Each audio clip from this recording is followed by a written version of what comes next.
our minds are meaning-making machines. So when we look in all of our spaces, whether it's communities or in our institutions, and we see the overrepresentation of people of color in particularly negative areas, whether it's incarceration or those who are underachieving, then our minds make meaning of that. And when we don't have historical or contextual information around that, then we just make up those assumptions. And so I think that racial imagination resides in all of us. I just like to ask a lot of audiences, who said this? So there's a very prominent person that says, nothing pains me more at this stage of my life to be walking down the street in a dark alley, hearing footsteps, thinking about being robbed, turning around, seeing a white man and feeling relieved. Wow. So who said that? Jesse Jackson. My name is Shanquell. I'm part of an organization on UNCG's campus called SIASA. We're a Black nationalist organization, and we're trying to lift consciousness and build Black people systematically. My take on Black nationalism is basically Black people have to start to see ourselves as an organization. Every other group of people on earth see themselves as an organization. If it's Chinese, it doesn't matter. They see themselves as an organization. And you cannot go go to the UN as an individual and think that you're going to get recognition. You have to go as a nation. You have to be organized. You have to go together. And I think that's the main thing we're lacking, is that we have no organization. And there's no manifestations of that operationally or concretely. And that's what we need to get to. We need to get to concrete organizations that work for Black people. And when we talk about Black nationalism, we're not talking about a schism. We're not talking about gay people being out of our movement. We're not talking about anything. We're talking about nations. Nations have all different types of people in it. Right. But it's based on goals. It's based on the past that you have, the roots that you have together. That's what it's based on. And then it's also based on the idea that we have to get there together as our futures are combined together. So that's what nationalism is based on. Basically, that's my. Black nationalism, as you can say, like you said, you have to overthrow the. As an elected official, I can tell you, your Black elected officials are nowhere close to being at this conversation.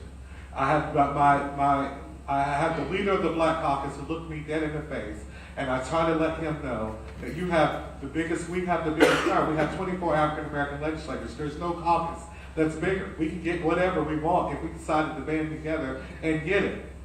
They don't even think that way. Well, the white people are going to leave the Democratic Party if we start acting like that. And so I was like, where are they going to go? We are the Democratic Party. Every time they look for votes, what church do they go to? They don't go to the white church, they go to the Black church. And so we still are in fearful. We're still in fear on that, as our elders are. Is I try to do policies based off of Black nationalism. Based off of that policy, I got labeled a token Republican, not doing things the way it is. So it does take a community that understands where we're coming from there. But the other thing is, if we are living in a reality sense, and that is my thing, how do we just ignore, if we don't have the government behind us, and you have about 80% of the population that that does not understand this conversation. Are we at risk at saying, like my brother here says, the reality conversation is that you have to prepare yourselves for where we live in. The truth is that we live in a reality that we operate off a system of capitalism.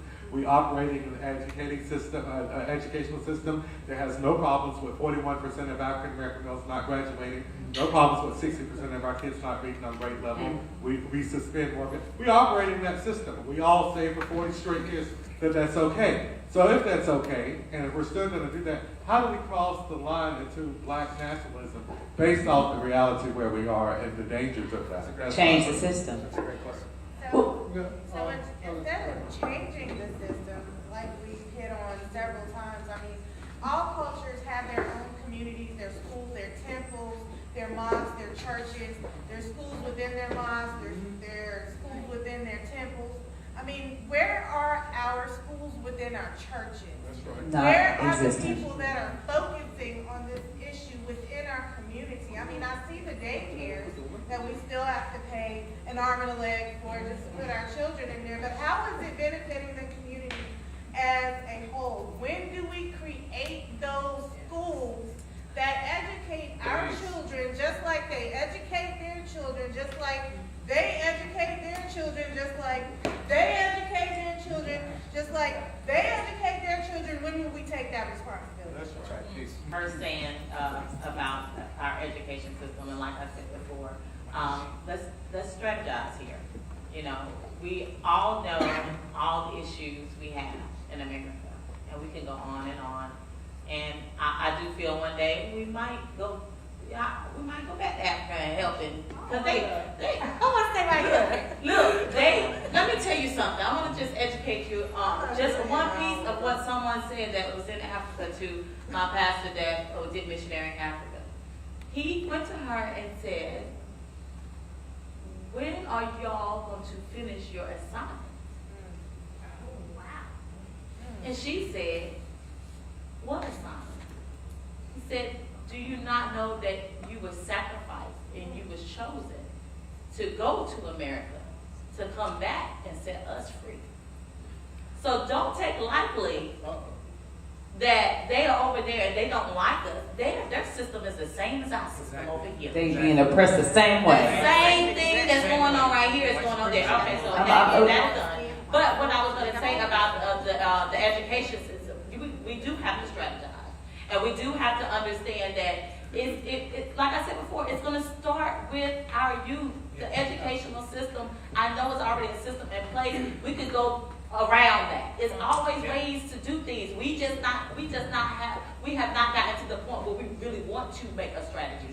We're doing it right now. Well, and I have never, and I think that people who know me, don't know anything about me, know, I've never really been a fan of respectability politics. My issue is, I've lived that life. I grew up in Trenton, New Jersey. I've banged, I've sold drugs, I've been in fights, I've been in trouble. And but for the grace of the Creator and the wisdom of a very wise black woman, I might be in prison right now. So I can say very clearly that it's not just a matter of how we dress or how we look. The problem, that again, to me, that shifts the onus from the oppressed to from the oppressor to the oppressed. That shifts the responsibility from society to us.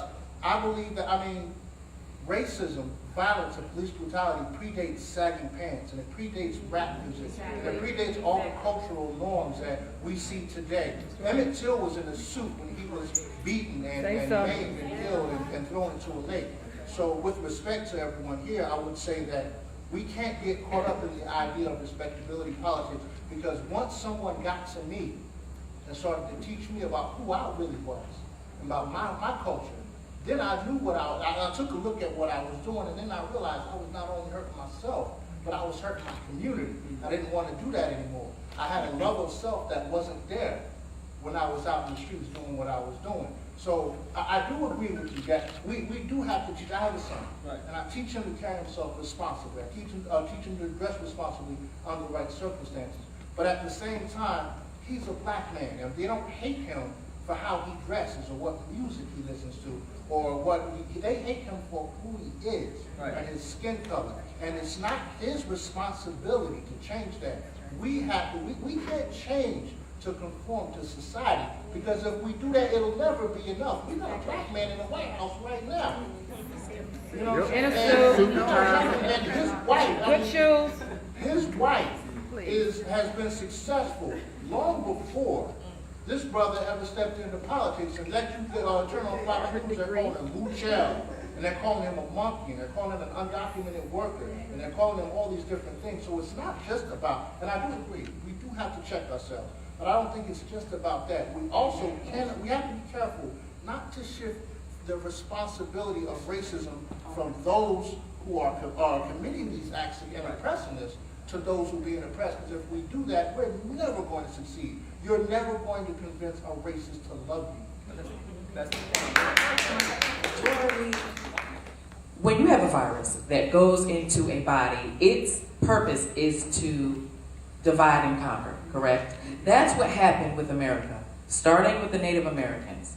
When we were brought here, the reason slavery worked was because our spirits were broken. We weren't just physically worked to death, we were mentally broken as a people. Our history was stolen from us, our culture was eradicated, we were completely whitewashed as to everything that we were. So the reason it worked was because our identity was stolen from us, and we were taught that we were less than, we were inferior. And because that seed was planted, unfortunately, it's never been displanted. It's still there. That's the reason why we are so systematically easy prey, because it's hard to change people. Matter of fact, people are adverse to change. We don't like it.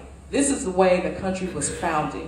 This is the mindset and the mentality that people in America are used to, have been raised on. People are adverse to change. They don't want to shake up the status quo. They don't want to make themselves uncomfortable to make things right. It's just easier to keep believing the way we always have. So the fear, the perception, all of that was systematic. It was planted in us. The things that slaves had to endure to make sure that we wouldn't revolt, it's because we are strong. It's because we do have substance. But if that was stolen from us and it was not passed down, we don't know that today. So the systematic destruction of the black man and the mindset is still occurring, and that is the reason why there is that perception and why there is that fear. Tools like the media and everything else that, forms to make people believe that we're to be feared and that we're to be, looked at as, oh, that's a problem. All of that is just reactionary. It just builds on the mindset that is already in this country. We have to be cognizant of that.